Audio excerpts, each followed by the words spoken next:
We had more to do with each other in every film in the past. What am I saying?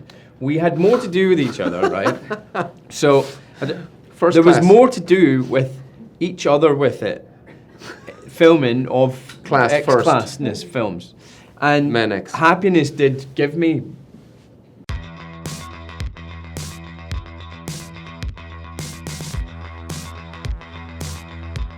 In First Class, we get to see Erik basically hunting down Nazis. And in doing so, cross path with Charles. He's filled with a lot of rage, and we know his history as a child is pretty traumatic, so he carries that with him. Charles helps him sort of access his full powers by controlling that rage, letting go of it, and thus sort of unleashes Magneto by the end of First Class. Erik inadvertently paralyzes Charles. You meant it. No, I didn't mean it. And so, creates Professor X. In the second film, we get to see Erik as a prisoner and a terrorist. In the third film, we get to see him as a family man and is just trying to lead a normal life that gets destroyed by humans again. And then in this film, he's kind of, I guess, the most content we've seen him outside of his family life. He's pretty much a loner.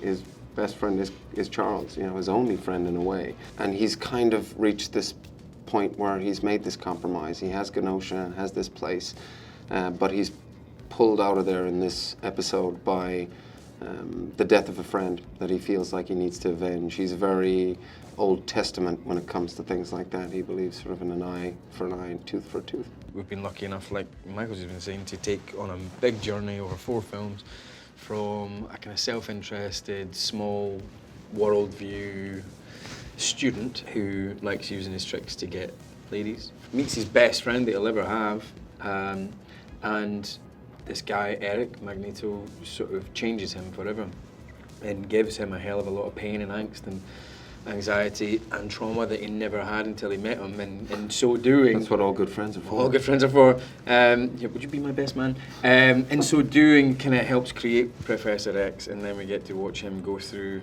the mill in Days of Future Past, where he doesn't believe the thing that he's always believed. The thing that defines him, really, is that he believes there is good in everyone, there is always hope. He loses that and he has to find that again in Days of Future Past. And then in Apocalypse we see him as this guidance counselor, teacher type figure. And then to this film where we get to see him as a politician with a huge geopolitical platform where he's trying to sell the message of integration, which is a great message. But I think he's sort of taken his eye off the ball and he's not really applying that attention and that love and that hope, which has always defined him, at home. He's out there just trying to become the next president of the world, it seems. I think Charles is always looking for people to fix. He loves Erik massively. One of the things that appeals to them in the relationship is that he was able to help you. He was able to sort of like give you something, and as much as that's generous and nice, it still lets Charles be in a position in his mind which is sort of in charge or have some kind of moral authority even. But it's not until the last movie where I think Charles realizes that it's been such a fallacy all his life that he had any kind of moral authority just because he was able to help anybody. And we find these two at the end of this film a very different, switched up relationship, isn't it? Where I think if we ever went forward, it would be Erik helping Charles more than anything else. I think what drew me to this saga originally was the fact that, it was born out of the civil rights era. And we've always looked at these two characters as like Malcolm X being Erik and Martin Luther King Jr. For Charles. And the fact that both of these characters want a better future for their people. They just have very different ideologies about how to get that. Charles believes in integration and Erik believes in protecting their own, looking after themselves, and if segregating themselves from humans means the best way to protect themselves, then so be it. And if it means going to war with them, then, so be it as well. And I think the relationship is interdependent. I don't know if you guys have two rival football teams that live in the same city, maybe. I mean, this is certainly like Celtic and Rangers. Celtic and we said, Rangers, you know, Celtic it's and like Rangers, without one or the other in this league and fighting one another, they kind of. And we've had that exact scenario. Rangers, these two teams in Glasgow that have straddled a religious divide, a sectarian divide for over 120 odd years. We did have the scenario where one of them disappeared. Rangers got relegated to the bottom league, and for I think 5 or 6 years we were without each other, and it was tough. It's been. I'm really glad they're back. As much as there's so much animosity between the teams, we were sort of floundering without them. And you're right. It's similar to that. Yeah. Very excited by that analogy. Yeah. Don't know if you can tell.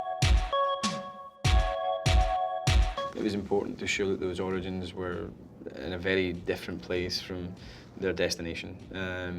Otherwise, what's the point in going back if somebody's just the same as they were 40 years later? Like, maybe they don't deserve their own story. So it was important to take the elements that Patrick portrayed so brilliantly, like his selflessness, his empathy, his sort of zen-like quality, and then do the opposite of all those things, make him a little bit selfish, make him a little bit flippant, make him vain, make him boisterous, make him all these things, and then over the course of 4 movies you realise that your final destination is much more in a similar place to what Patrick was doing, but trying to get there in an interesting and rewarding way, and not just like doing it on the second film. Well, I didn't bother, doing Ian's voice in the first one, which I had to adjust for the second one because he's in the movie with me. So that, I guess, was like, I remember I had the conversation with Matthew Vaughn. I was like, okay, should I do Ian McKellen's voice? Should I bring that in? He was like, no, your voice is kind of weird, so let's go with that. And I thought, okay, is that a compliment? I liked what you brought to it, because it was quite like a kind of Irish sort of version of something like Sean Connery with Bond, and you were quite the sort of international man of mystery, the international spy kind of figure in First Class. I was sad to see it go in the second one. Yeah, me too. I tried to get Ian to do my voice. He was like, fuck off. Going to happen. You saved my life, so thank you for that. It's cool. I mean, I don't like to mention it all the time. But, that is a nice moment where I don't know exactly what you said, but you do say something along the lines of like, I thought I was alone. I thought I was the only one, and I say something like, you'll never be alone again, or just I love you, or something like that. I thought I was alone. You're not alone. But that was a really beautiful moment. There was a lot of moments in First Class which were like the height, the peak of sort of buddiness. Yeah. Like when you move the radio antenna, it was a pretty euphoric moment, I seem to remember. Yeah. I believe that true focus lies somewhere between rage and serenity. The darkest moment? I suppose you broke me out of prison and then I just sort of let loose. Yeah, Dogs of you war. destroy. I think you try to destroy the White House with a football stadium. Yeah. Yeah. Was that dark though, or just like? Oh Or my just God, over I the can't- top. Yeah. Was that dark or just a bit much? Yeah. I'd say like the most weirdly mundane and yet most upsetting moment for Charles is in this film where he goes, oh, shut up, there's always a speech. And it's just like, and you're like, that's like, you've hurt me the way that only your wife or your husband. But I had can hurt you. something Like, prepared. I know, It's I had like- a really good thing. And you're like, yeah, no, it's the same thing you've been saying for 10 years, man, shut it. You're like, yeah. Right. That was strangely actually the most cutting moment I think for Charles. But I can't let you go in there. You're always sorry, Charles, and there's always a speech. But nobody cares anymore. Do you know what? We had more to do together in First Class and Days of Future Past. Less so in Days of Future Past, but in the next movie there was less to do. In Apocalypse there was less to do, until finally we nothing. find ourselves in this movie saying like 3 words to each other. Yeah. So that's how it's changed massively. We don't get to do it. I think it's a great travesty and one of the great missed opportunities of this incarnation of the X-Men saga. Agreed.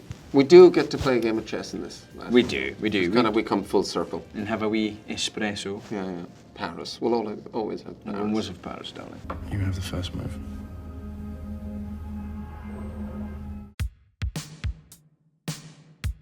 I quite like the plane scene in Days of Future Past where you freak out on me and you're like, Oh, right, yeah. You've abandoned your people. Yeah. You've abandoned your child.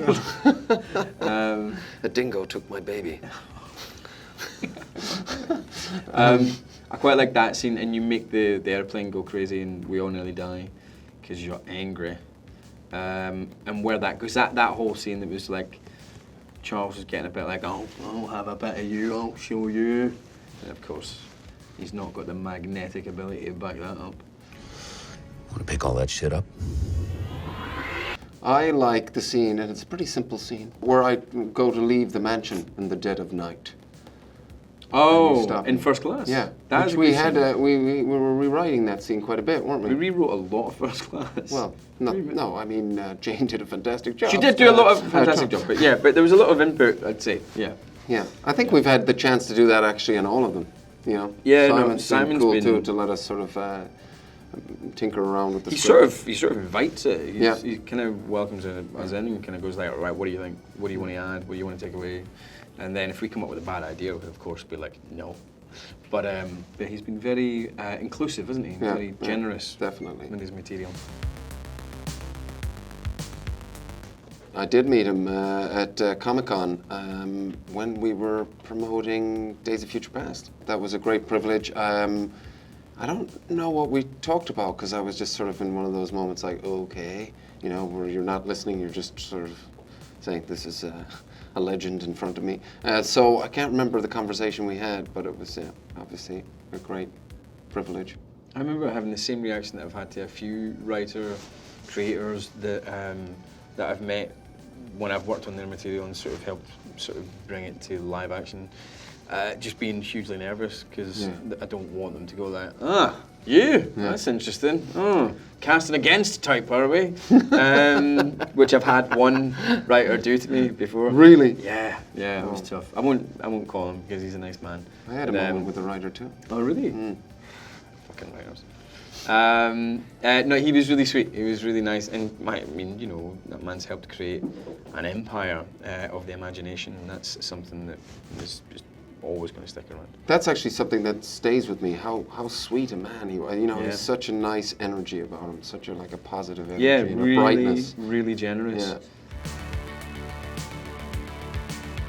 There's a great line in Braveheart from the late actor, great actor Ian Bannon, who said to Robert the Bruce when he's trying to caution him and say, don't go off and fight with William Wallace, right? Even though it's the right thing to do, don't go and do it. He says it's really easy to like him, isn't it? Because uncompromising men are easy to like. And it's true, like, Erik's so uncompromising, it's like you're drawn to him. But also, he's always right as well. Humanity are going to stab us in the back, he says, and often. And they do. They always do. So I think I would go with Erik. God, it's I mean, I think I'm going to go with Charles just because I think in order to move forward, you have to integrate. And that's just, because of that alone, I would have to stick with his ideology.